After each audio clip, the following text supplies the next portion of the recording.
What's up, everyone? Welcome back to the channel. Boozer here. Thanks for stopping by.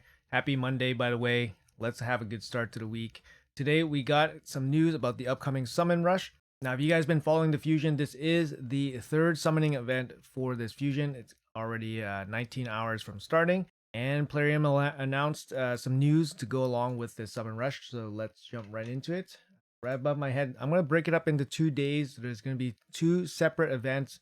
Each event will last 24 hours. There's going to be a progressive event on day 1 and day 2. So this Tuesday, January 20th, we're launching a 15x chance to summon the champions of your choice from the selected pool: Ancient, Primal, Sacred, and Void Shards.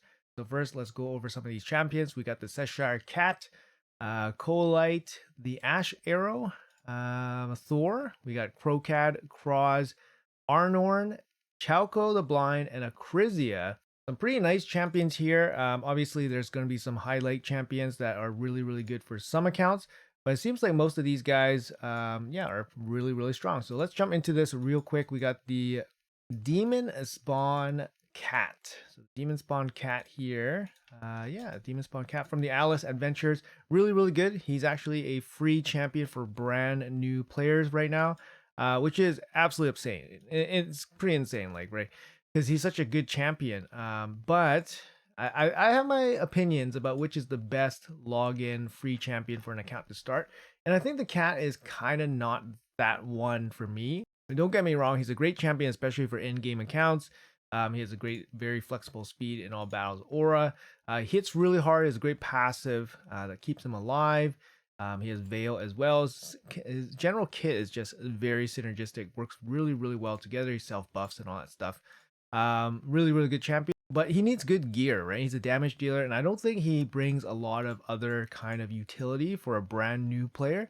So even though he's a great champion in the late game and end game, I don't think for an early game player he is necessarily the best. So that's kind of like my opinion of him. But obviously, if you're in a position where you can build an attack-based damage dealer, with decent gear and all that, then he's going to be a really good pickup if you got him. So great champ, best looking one. I got him. He's very strong for the Demon Lords. No, sorry, not Demon Lord, Demon Spawn. Let's hop over to the Sylvan Watchers here and talk about the Ash Arrow a little bit here. So we got, where is he? Oh, here he is. I don't have this champion. But I've seen some playtests on him, and he actually hits pretty hard. He has a decent passive here as well whenever this champion's turn meter gets dropped below 25% because of a turn meter reduction effect. So this is kind of like people were talking about how this guy can kind of target somebody like Armans, for example. He places block debuffs on him, and then he grants him an extra turn. So he gets a chance to smack and all that. And his passive effect boosts his damage as well. So he gets an extra turn, he gets a bigger smack. He has an AoE attack here with a turn meter boost. And if he kills somebody, he places unkillable on himself. He has a single target hit here with a nice ignore defense as well. And then he's got an A1 increased crit damage, a self buff on himself, attack based damage dealer. Even though he has a passive kind of tailor made for Armans, you don't really see him pulled out too often against Armans. I mean, we see him a lot in hard faction wars waves. And his kit looks like it does do pretty good. Like I said, ignore 50% of the target's defense here on a single target hit. But yeah, decent champion, especially for the Sylvan Watchers, which kind of lack some damage dealers. So if you have him, he's probably going to be pretty good for you, at least in the faction wars category. Up next, we have Thor from the Barbarians. Thor was the Asgardian fusion from 2024. One of the best fusions of that year for sure. Very strong, like AoE damage dealers. Got an A1 multi-hit turn meter reduction. Pretty solid, actually. Got big slam on the A2. This one's really big. Also has ignore block damage unkillable. And we're starting to see, champions like Thor get a little bit of an extra look in places like Live Arena because we see block damage and unkillable basically all over the place. So somebody like Thor can definitely be helpful there. And then he has a very versatile A3 here with the AoE decrease speed as well as self buffing.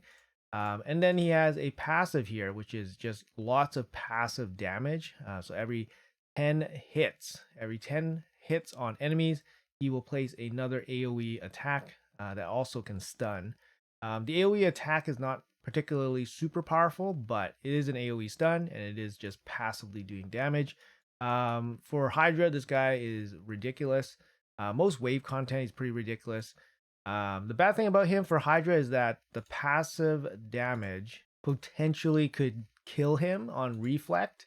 So it's, you can't control it and it just kind of happens. But with that being said, he's an amazing damage dealer, especially for areas like Hydra and against waves. After that, we have Crocad, the Throat Ripper from the Orc faction. So this is the famous dog. Incredible champion. I was actually going to do a singular kind of spotlight video on this champion about how strong he is, at least for my account. Putting him into my account basically just made faction wars hard, like ridiculously easy. He's also very key in a lot of Cintrano's stages for me. So this guy has been massive. 1700 base attack, just huge. Single target, AoE attack on the A1, and it bypasses reflect damage, ally protection. So this is basically an attack for Hydra. After that, we have an A2 here, which is not an AoE on a 3-turn cooldown. Leech, weaken, very strong ability, and this single target hit is massive, ignores 50% of the target's defense. And he works extremely well with Shayak. He's got a damage boost here, and then he counterattacks when Shayak gets hit. Yeah, it's just ridiculous. He pumps out so much damage, and he's a huge champion to pair up with Shayak. He definitely makes up for Shayak's lack of damage, so you basically have 2 champions worth of damage in Crocad. But yeah, he makes up for it for sure. After that, we have Kraw's Wallbreaker, one of the newer fusions that we just had not too long ago. Where is he? From the Ogren tribes, there he is. Kraw's Wallbreaker, he does place bombs on his A2. Not a hit, so he places it, so that's kind of nice. It's a 2-turn detonation. He does have an A1 that will reduce the detonation cooldown. But yeah, no instant turns or anything like that. Instead, you get a turn meter fill. He also has a block actives on his A3, which is kind of nice with the with the detonation reduction.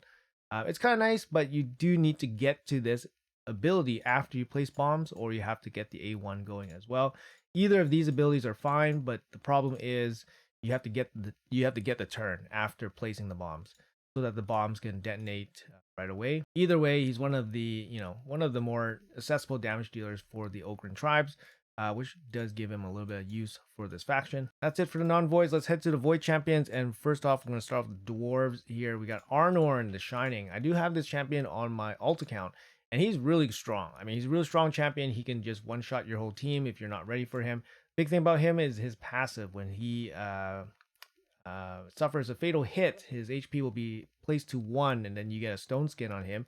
He also will instantly activate his A3, which is a big AoE slam, ignores increased defense, strengthen, and shield. And if it kills somebody, it pushes back enemy turn meter by 50%, and it cannot be resisted. It's huge. And then he has this big ignore defense smack on his A2 here. Ignores 35% of the target's defense if they have 2 or more buffs. Just a solid champion, void damage dealer here from the dwarf faction. After that, from the demon spawns, we're going back here, and we got Chalco the Blind. Chalco the Blind, I really enjoyed playing with this guy on the test server. He performed really well against the head of Torment.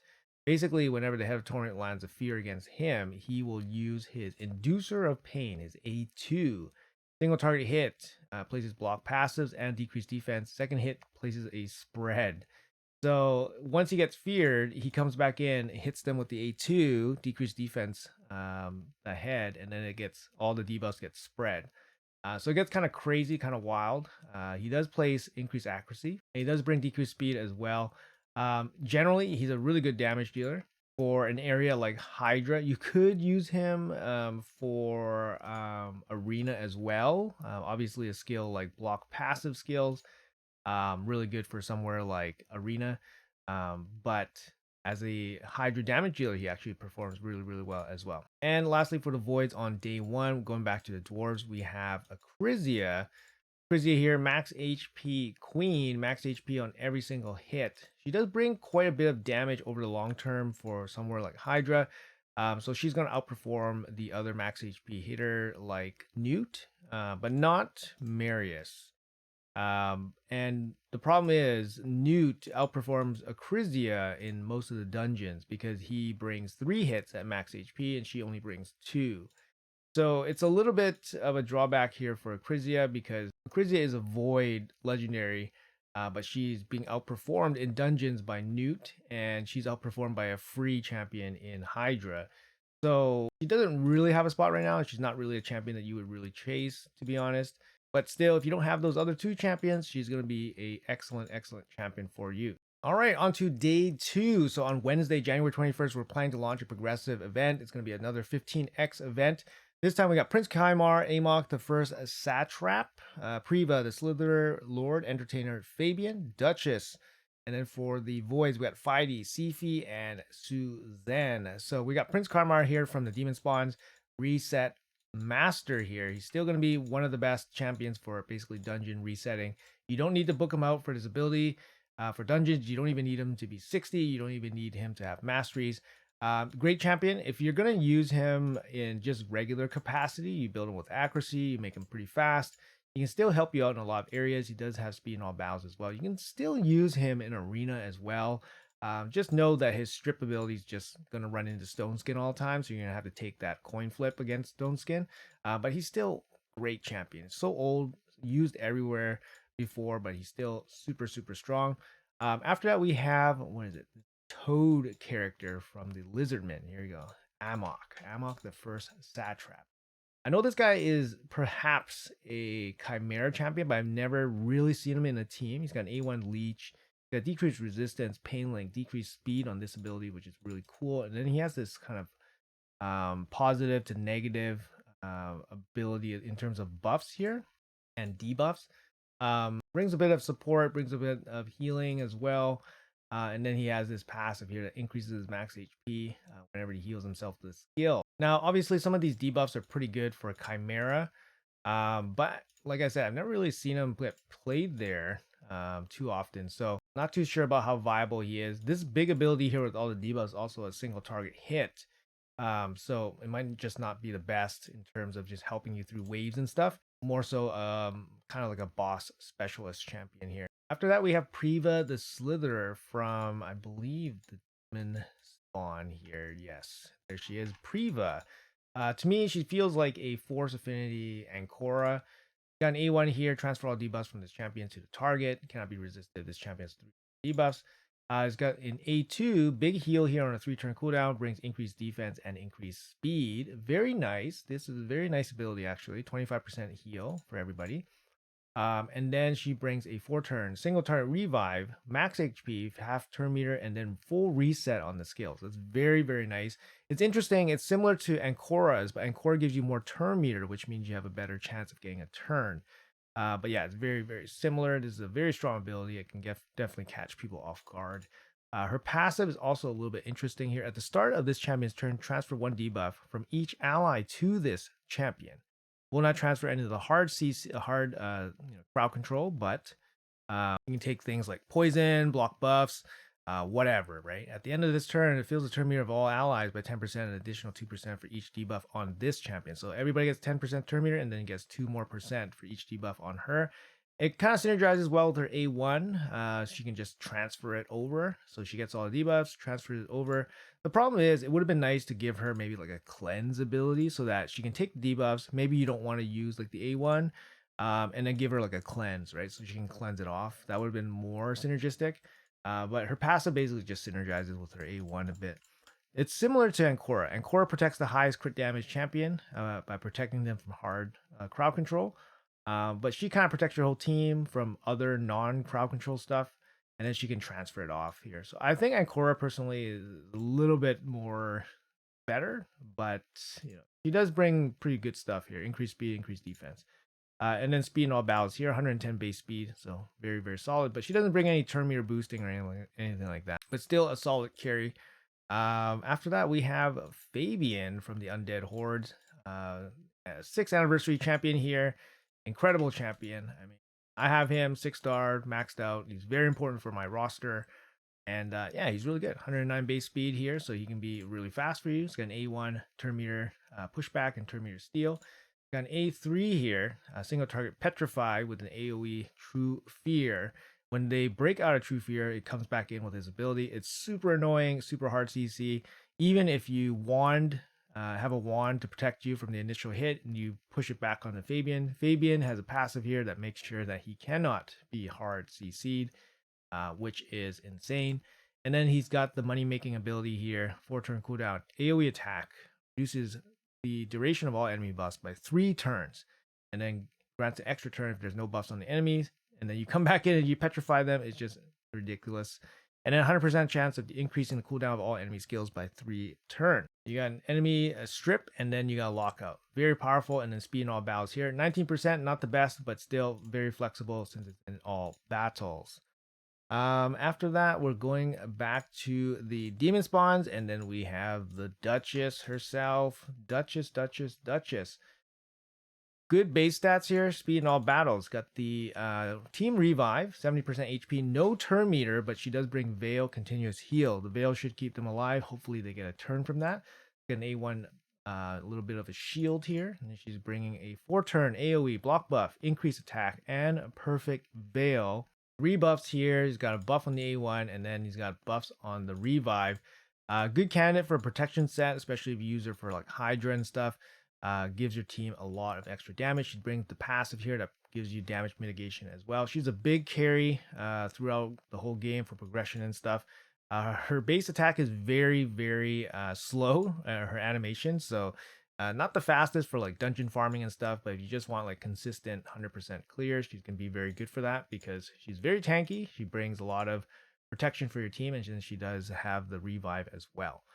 All right, so that's it for the non-voids. Let's head over to the void champions here. We got Fighty Tealcrest from the Lizardmen. Fighty Tealcrest has a similar ability to Donnie with the cooldown reduction, but it's upgraded. So this one is on a 3-turn. So he reduces the cooldown of all active skills by 3 turns. Donnie does this by 2 turns, but Donnie also brings increase speed as well. So you can kind of see here, he brings increased speed as well. Whereas Fighty brings increased resistance and perfect Veil. And it's not an attack. So Donnie brings an attack as well. So it's a little bit different, but I think the 3-turn cooldown is really strong. But the increased speed from Donnie is also really strong. Fighty also brings some debuffs, which Donnie doesn't bring. So Fighty does need accuracy. He does place block buffs, decreased speed, and a turn meter boost on the A2. Very good ability, and a team heal on the A1. Super strong champion. But honestly, if you have Donatello potentially is better in some spots than Fighty. And I say Donatello's passive is definitely stronger than Fighty's. And Donatello's turn meter boost with the cleanse is very nice. So instead of having to apply debuffs on the enemy, you just buff yourself with Donnie and all that stuff, which is really strong as well. But yeah, still Fighty is a great champion with a really special toolkit because he brings the decreased speed, block buffs, and then increased resistance, perfect Veil. These are just not very common to have all together. So for him, it's just a really unique kit, and he's going to be up for grabs on day 2. After that, we do have from the Undead Hordes, we have Sifi back up on the table here. Sifi A1 got the irresistible sleep if you're over 50% turn meter. Now this used to be like OP, but nowadays with Wand, you're basically just guaranteeing a coin flip that you're going to sleep yourself on the A1, which is a little bit disastrous sometimes. Her A2, 4-turn cooldown, block buffs, increased defense, increased speed with a turn meter boost, 10%. This ability used to be, I believe, 3-turn cooldown, and I think at the time it was kind of busted. Nowadays, this does not feel up to par anymore. On a 4-turn cooldown, this doesn't feel very strong anymore, especially with only a 10% turn meter boost. But it's still a very good ability with 3 buffs and a turn meter boost here. I would like to see it go back to a 3-turn, but it is what it is. And then she got a single target revive here with 55% HP and full turn meter, places increased attack and crit rate on the ally for 2 turns. This revive is basically tailor made for Rotos because we know Rotos' passive works off of 50% HP. In this case, she has 55% HP, giving him just enough HP to pass that threshold, so his passive can still work. Very strong ability. Still, the 100%, the full turn meter is very nice on any kind of champion that she revives. Her passive here works really well with Rotos, obviously, and then she passively heals everybody, and then she has a passive ability to remove Freeze Fear and True Fear from each ally at the start of their turn. So great base stats, 114 base speed as well. She can be your fastest champion if you want, but be careful of supersonic sets because they love seeing Sifi and using her whirlwind here because supersonic going to gain a big boost off of her. And then lastly, we have a speed booster that's actually a speed booster. Suzanne. I actually pulled her on my alt account, kind of randomly on a random void shard. I was just pulling void shards just to get my gambling fix. I have so many void shards on my alt account. But I randomly pulled Suzanne. I was like, wow, okay. So I've been building her up over the past couple weeks, slowly grinding out her masteries and all that stuff. It's just so much stuff to do. But yeah, I think she's ready to go. I don't have a good blessing on her, unfortunately, but really, really happy to have her. 110 base speed. She's basically a super, super strong. One of the best turn meter boosters in the game. 30% speed aura. She's got filled turn meter of all allies, places increase speed on a 4-turn cooldown. Also has 100% of decreasing the turn meter of all enemies by 20% and placing decreased speed as well. So she's got boost, pushback, and then increased speed, decreased speed. Crazy ability. Crazy ability. You gotta be careful about Marius, but crazy ability on the A3. And then this ability is also crazy. A 3-turn cooldown. Target an ally. If the ally is not under sheep, places increased attack, increased crit rate, increased crit damage, instant turn. So she goes first. She pumps an enemy. She pumps an ally on your team like a nuker that can go through, Stone Skin. And they get an instant turn. It's just nuts. And even her A1 is really good. It's a block active on the A1. Super annoying. Super, super annoying. And she has some control here as well. So if they already have block active, it becomes a turn meter pushback. It's just nasty. Well, it's turn meter steal, sorry. But it's just nasty. And her passive increases a champion's accuracy equal to the amount of speed they have. So she instantly gets a huge accuracy boost. You don't necessarily need to build her with accuracy just because of how fast they usually are. And you do need accuracy for turn meter stuff and decreased speed, and then the debuffs here, block active skills. But I think you just give her the fastest speed gear you have, and then that obviously passively boosts her accuracy already. She's an incredible champion and very unique as well. This ability, very, very unique. So she'll be up for grabs on day 2, guys. All right, that's it for the events that are happening. Let's check out the schedule here real quick. So we kind of see the end of the fusion happening, right? We have all the events basically in the calendar. We do have the summon event here, the summon rush. That's the one that we're targeting. And this one will have 50 fragments in it, guys. So 50 fragments going to cost you, somewhere around 10, 11, 12 sacred shards worth of points. Sacred shards will be the best shard to use for this event. And yeah, hopefully you guys have been preparing for that the last couple of weeks. I did skip the first champion chase. I did skip the summon rush that just happened over this weekend.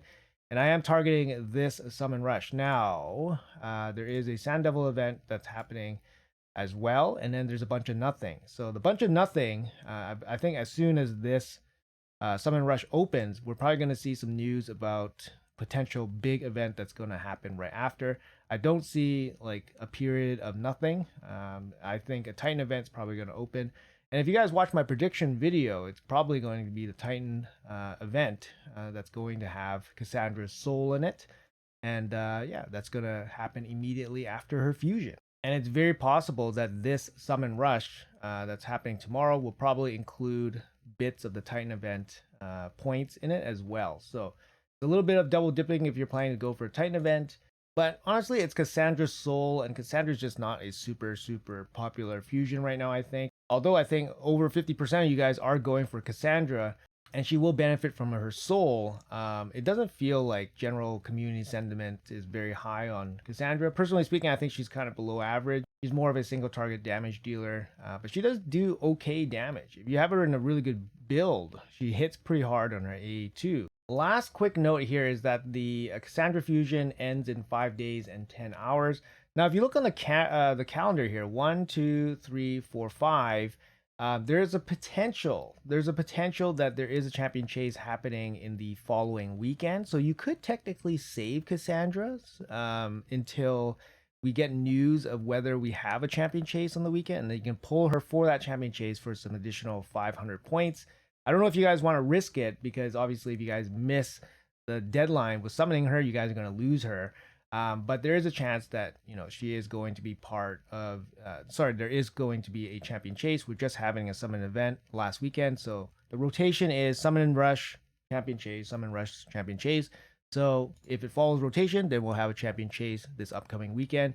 and it should land in the time frame that we can still pull Cassandra, 5 days, 10 hours. So it should land in that. So that's something to look out for if you guys want to, be max efficient and get some extra points for her. I'm probably going to do that. Otherwise, make sure you guys pull her within 5 days and 10 hours. All right, you guys are all caught up. Thank you guys so much for watching until the end. Let me know in the comments below what you guys are planning to do. Are you guys on pace to finish up Cassandra?